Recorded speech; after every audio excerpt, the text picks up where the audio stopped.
I'm talking about love and passion. Remember when we talked about this the other day? I said, think about a relationship where you have unbelievable love for this person and you constantly are starving, hungry for each other intimately as well. Make the sound of what that sounds like in your body when you have love and passion. Go nice and loud, come on. Oh, come on, has it been that long? Make the sound of a relationship where there's lots of love but not enough passion. Make that sound. See, when you talk about a relationship with love but not enough passion, it doesn't seem like that big a deal. But sound is a great way to calibrate what's really happening in your nervous system. What I found in my life for years, I had a relationship with someone who was a great lady, and we had tons of love, but very little passion, and I wanted more passion. But I didn't understand what the triggers were. I didn't understand the differences in values and rules. I didn't know how to shift anything. Nobody teach you this. And so I'd be in this experience where it's like, wow, you know, I remember being on stage vividly in a room that would have been my ultimate years before. It was at the Continental Center in New York City. There were 13,000 people in the room, 12,000 something hundred, almost 13,000 people. And I was doing my gig. And we were rocking, like what we're doing here with 5,000, imagine 13,000. And we were going full tilt with a level of intensity. It was unbelievable. And people were out of their mind. And during one of the stretch breaks, one of my partners came up and told me my company had gone public that morning. And that's the morning where my stock alone was worth $400 million. So he goes, Tony, you just made $400 million this morning while you're doing what you love. I was like, shit, good morning. You know, it was a great morning. But you know what was interesting? It was really great. It was like, wow, that's wonderful. And then what I really want to do is get right back into what I loved. It didn't, like it was a cool thing, but it didn't change my life. But the biggest thing is the end of that night, I'm connecting people, high-fiving, signing, hugging people, and it's just a beautiful day. And I get home, and I'd made $400 million. I've been with almost 13,000 people. I'd done what I loved. I was on fire and alive, and I went home, and I was miserable. Because when I went home, the person I was with wanted me to be something different than what I was. Kind of like, that's why I understood Sarah May. Sarah May was trying to be something she thinks people want or people are expecting from her, but it's not her. So the person I was in a relationship with when she met me, he's like, God, he's unbelievable. He's this powerful force of nature. He can shake a building with people and move people. And then it was like, why are you so fucking loud? I was like, loud? This is me. Right? And so what I learned to do was be something different that I really wasn't. And so when you're being something you're not, you're miserable. Who knows what I'm talking about here? Say I. And I'm such a lover. I love people. I never want somebody to not be happy. So I would always sacrifice everything to try to make somebody happy, but by not being who I was. There was nothing wrong with her. I was just miserable because I didn't understand the game. When I finally figured this process out, and by the way, guess how I did it? I interviewed people. I had a couple guy was 92, woman's 89, came to my Date with Destiny seminar, and these two were physically all over each other all the time.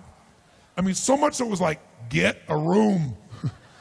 I mean, this is hard to watch, right? And everybody in the whole seminar noticed it, so I finally brought them on stage and interviewed them.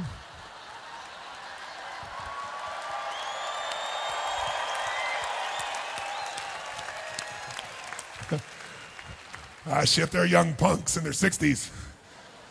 So I bring this 92-year-old man, this 89-year-old woman up, and I said, I got to interview you guys. So I'm interviewing them. I said to him, I said, tell me something. I said, you two seem to not just love each other, you love each other. And they went, oh yeah. I mean, you're rather physical, aren't you? They said, oh yes, we love everything. We love to be together.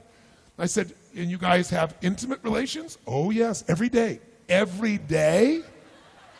Sometimes several times a day, the woman says. No exaggeration. And they were so adorable, and they were like all over each other, hugging each other, grabbing each other, touching each other. And I said to him, I said, okay, there are a lot of people that think when you're together 3, 4, 5, 10 years, there's nothing new. They said, nothing new. They just aren't being flexible enough. They're not trying new things. I said, well, tell me something.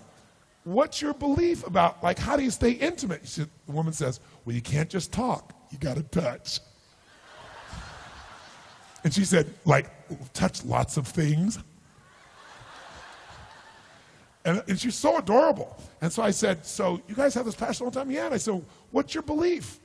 And he said, well, we believe that it's never boring, Because we believe there's nothing ugly between two people who love each other, nothing dirty between two people who love each other. She said, yeah, here's our rule. We try anything once, and if we like it, we do it again.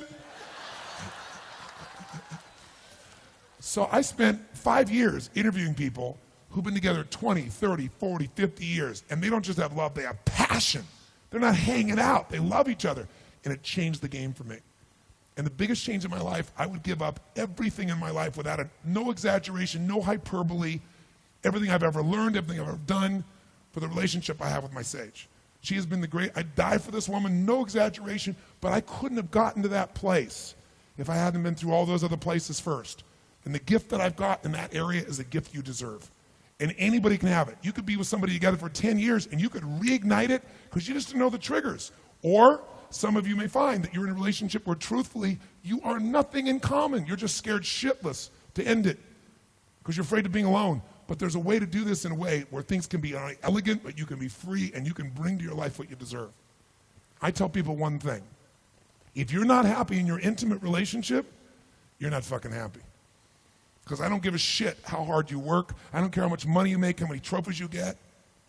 In the end, if you don't have that aliveness and passion, a part of you is dead inside. And it doesn't have to be that way. And I got to tell you something. Some of you maybe seen some of the films of the people I've turned around who hate each other, want to kill each other, been together forever, have no attraction. And we don't just change them in that moment. We follow up. You see them a year later, 2 years later, 5 years later. They never go back because we rewire it. And Date with Destiny. Oh, I got some people who graduate Date with Destiny. Wow. Some grads of Date with Destiny here. Date with Destiny is that program I described this morning when I was talking about Dickens and I talked about going to Fiji and I had that process of coming up with that process. Well, I turned that into a 5.5 day process that what Date with Destiny does is it basically, we worked our tail off here. You got to use a lot of physical energy to deal with your beliefs. Your values, you'll never get through with physical energy. You have to know, it's almost like a puzzle. You have to know exactly what thing triggers what feeling, triggers what emotion. And until you know that, you're at the effect of everything in your life. What Date with Destiny does is it helps you get a plan for your life. Not a plan like scribbling it out, I have to live a certain way, but you begin to see how to take the different parts of you that have inner conflicts and align those parts so you're pulled exactly where you want to go. It is by far the most powerful thing I do, bar none. And the experience in those 5.5 days is like nothing you've experienced in your life because you're going to discover and basically learn how to trigger everything that controls every thought, every feeling, emotion in your life. And after about 4.5 days of doing this, where you now have complete mastery over your own life, then we bring in intimate relationship into it. Because what happens is, you get somebody that really has problems, and they put them with somebody else who loves them, who also have problems, you got big problems.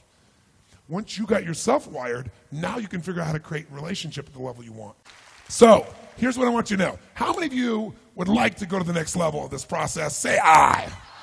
Then you got to deal with the two issues that always show up, time and money. Here's what I'll do. I'll handle the money side from my guarantee. You can go to anything I teach, half of it, if in your judgment it isn't the best frickin' thing you've ever done in your life, so you don't have to wonder, like, is his weekend the most he can do? This is nothing compared to where we're going. But you be the judge. You can get it all back. So you can go home if you decide to do this and tell somebody, I'm going to steal from him. I'm going to go half the program and take it all for free. You won't. It'll transform you. So that's number one. So you don't have to have any fear or wondering, is it worth it to you, or am I taking a financial risk? Zero financial risk. But you're going to have to come up with figuring out how to change and get through the time. School teachers, owners of businesses, whatever. But what I'll tell you is, it'll transform your life. This is the time you make an investment in yourself that'll go beyond anything you can imagine. Let me tell you about Date with Destiny. Here's what I'll tell you. Go. Go. Trust. If you trust me at all, if I did not betray your trust here, tell you, go. So don't miss out on this piece. Date with Destiny, mark it down, make it happen. That's number one, okay?